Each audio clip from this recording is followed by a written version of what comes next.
Have you ever wondered why some countries in Europe are wealthier than others?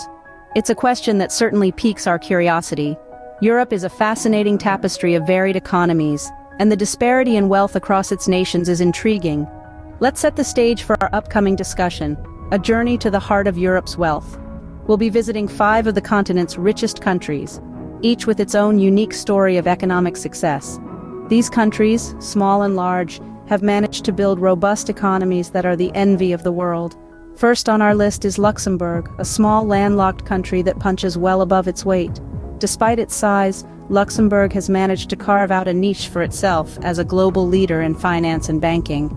Next, we'll hop over to the Emerald Isle, Ireland.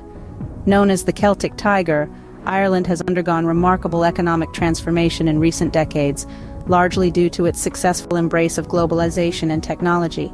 Our journey then takes us to the north, to Norway. Blessed with natural resources like oil and gas, Norway has smartly used its wealth to create a prosperous and egalitarian society. From there, we move to the heart of Europe, to Switzerland. Synonymous with wealth and luxury, Switzerland has built its fortune on banking, finance, and high-quality manufacturing. Finally, we'll visit the glamorous city-state of Monaco, the playground of the rich. Despite its tiny size, Monaco's economy is a powerhouse driven by tourism, gambling, and a tax haven status that attracts the world's wealthiest individuals. Each of these countries has charted its own path to prosperity, overcoming geographical constraints, historical challenges, and economic hurdles. They've leveraged their unique strengths and resources to build wealth, proving that there's no one-size-fits-all approach to economic success.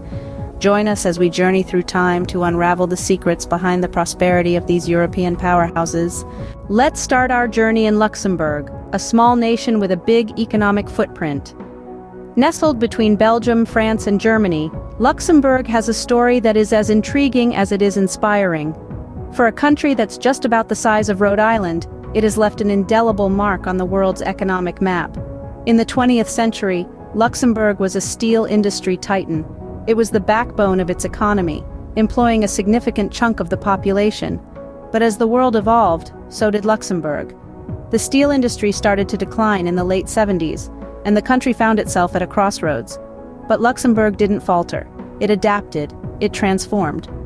Seeing the writing on the wall, it began to shift its focus from steel to finance. It was a risky move, but one that paid off. In the span of a few decades, Luxembourg has become one of the world's leading financial hubs. It's now home to over 140 banks from more than 25 different countries. But how did this tiny nation pull off such an impressive feat? Well, there's no simple answer. A combination of strategic location, political stability, and robust infrastructure played a significant role. Being in the heart of Europe, Luxembourg is perfectly positioned for business. It's a gateway to the European market, offering easy access to millions of potential customers. Political stability is another major factor. In a world where political unrest can cause economic turmoil, Luxembourg is an island of calm. It has a stable government, clear regulations, and a strong commitment to the rule of law. And let's not forget about infrastructure. Luxembourg has invested heavily in state-of-the-art facilities, high-speed internet, and efficient transportation systems. It's a place where businesses can thrive, where they can connect with the world. The transformation of Luxembourg from a steel industry haven to a global financial hub is a testament to its resilience, its adaptability. It's proof that even the smallest of nations can make a big impact. Thus, despite its small size, Luxembourg stands tall in the economic landscape of Europe. Next, we turn our attention to Ireland, fondly known as the Celtic Tiger. This nickname isn't about an affinity for large felines, but it's a term of endearment for a small country that roared onto the global economic stage in the late 20th century. Ireland's economic boom was nothing short of miraculous. In a matter of a few decades, the country transformed from one of Europe's poorest nations to one of its wealthiest. But how did this happen? The answer lies in a potent mix of factors. A major driving force was foreign direct investment, or FDI. International companies were lured by Ireland's low corporate tax rates, one of the lowest in the developed world. These companies set up their European headquarters in Ireland, bringing with them jobs, wealth, and economic stability. But it wasn't just about tax incentives. Ireland also boasted a highly educated and English-speaking workforce. This was a key attraction for multinational corporations, especially those in the technology and pharmaceutical sectors. Irish workers were not only well-educated but also adaptable and innovative, making them an invaluable asset to these companies. However, Ireland didn't just rely on foreign companies to fuel its growth. The country also developed a strong export industry. From dairy products and beef to pharmaceuticals and software services, Ireland exported a wide range of goods and services around the world. This export industry was a significant contributor to the country's GDP and played a crucial role in its economic success. Ireland's transformation into the Celtic Tiger was not an accident. It was the result of strategic planning, smart policies, and a little bit of luck. The country recognized its strengths and capitalized on them, attracting foreign investment, developing its workforce, and fostering a robust export industry. Ireland's economic success story is a testament to the power of strategic planning and investment. It's a reminder that even small countries can make a big impact on the global stage, given the right conditions and a little bit of the luck of the Irish. Now let's travel north to the land of fjords and auroras, Norway. A country that is a testament to the power of natural resources, Norway's story of wealth is as fascinating as it is insightful. Norway, a relatively small player in the global arena, packs a mighty punch when it comes to wealth, and it's largely thanks to its natural resources, particularly oil and gas. Norway's journey to prosperity began in the late 20th century, when significant oil reserves were discovered in the North Sea. This discovery transformed Norway's economy, catapulting it into the league of the world's wealthiest nations. But what's more impressive is how Norway managed this newfound wealth. Rather than squander their oil and gas windfall, Norway made a strategic decision. They established the government pension fund Global, often referred to as the Oil Fund. This fund is fueled by the country's oil and gas revenues and is used to invest in international markets. The aim is to ensure long-term financial security for future generations. This prudent approach has not only safeguarded Norway's wealth for the future, but also allowed the country to maintain a high standard of living. The country's strong welfare system, funded by oil revenues, ensures universal health care, free education, and generous pensions for its citizens. However, Norway's wealth is not just about oil and gas. It's also about harnessing the power of nature in other ways. Norway is one of the world's leading producers of renewable energy, with hydropower accounting for over 90% of its total production. By investing in renewable energy, Norway is not only reducing its carbon footprint, but also diversifying its economy. Norway's story teaches us a valuable lesson about the management and utilization of natural resources. It's not just about having resources, it's about how you use and manage them.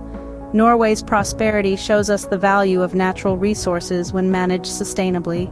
Our next stop is Switzerland, a country synonymous with wealth and prosperity. Nestled in the heart of Europe, Switzerland is a powerhouse in global banking and finance, hosting some of the world's leading institutions. Its robust economy doesn't just rely on banking, though. High-quality manufacturing, particularly precision instruments, machinery, and pharmaceuticals, also play a significant role in its economic success. Switzerland's political stability and well-developed infrastructure have enticed countless multinational corporations to set up headquarters within its borders. This stability, coupled with a high standard of living, makes it not just a hub for business, but also a desirable place to live. At the heart of Switzerland's success is an interesting blend. It's a mix of tradition, such as the country's famed commitment to neutrality and innovation, seen in its high-tech manufacturing sector. It's about strategic positioning, both geographically and economically. Switzerland's success is a blend of tradition, innovation, and strategic positioning. Finally, we arrive in Monaco, the playground of the rich and famous. This tiny principality punches well above its weight in the wealth stakes. How, you ask? Well, it's a combination of factors. First, let's talk about taxes. Monaco's reputation as a tax haven has attracted a plethora of millionaires and billionaires from around the globe. No personal income tax? Sign us up. Now let's shift gears to tourism. Luxury tourism, to be precise. With its stunning vistas, world-class casinos, and the famed Grand Prix, Monaco has become a magnet for those seeking a taste of the high life. But wait, there's more. The real estate market in Monaco is equally impressive. Given its limited land area, property prices are sky-high, making real estate a lucrative industry. Monaco's wealth and glamour remind us that location and reputation can be powerful economic drivers. Taking a step back, what do these countries teach us about wealth and prosperity? Today we've traversed the wealth landscape of Europe, delving into the economic successes of its richest nations. Each nation presents a unique story, a distinct journey towards prosperity, but they all share common threads that bind their narratives together. Our journey began with Luxembourg, a small giant that has capitalized on its strategic location and robust financial sector. Despite its size, it stands tall among Europe's wealthiest, demonstrating that size isn't a prerequisite for wealth. We then ventured to Ireland, the Celtic tiger, a country that rebounded from economic distress to roaring prosperity. Ireland's wealth is a testament to the power of resilience, political stability, and strategic investment in technology and education. Next was Norway, a nation powered by nature. Leveraging its abundant natural resources, particularly oil and gas, Norway has built a prosperous society. But it's not just about having resources, it's about managing them wisely, as Norway has done with its sovereign wealth fund. Switzerland, our next stop, offers a lesson in banking on success. With its robust banking sector and political stability, it has become a hub for global finance. It's a potent reminder that a strong industry can be the bedrock of a nation's wealth. Finally, we touched down in Monaco, the playground of the rich. This tiny principality has transformed itself into a luxury haven, attracting the world's wealthiest with its favorable tax laws and high-end services. Across these diverse stories of wealth, common themes emerge. Strategic location, political stability, robust infrastructure, and strong industries play crucial roles in economic success. These factors, coupled with the ability to manage and leverage resources effectively, pave the way to prosperity. But it's not just about the journey, it's also about resilience, the ability to adapt and overcome challenges. As these nations show, economic success is a marathon, not a sprint. As we've seen, the road to wealth and prosperity is paved with strategy, resources, and resilience.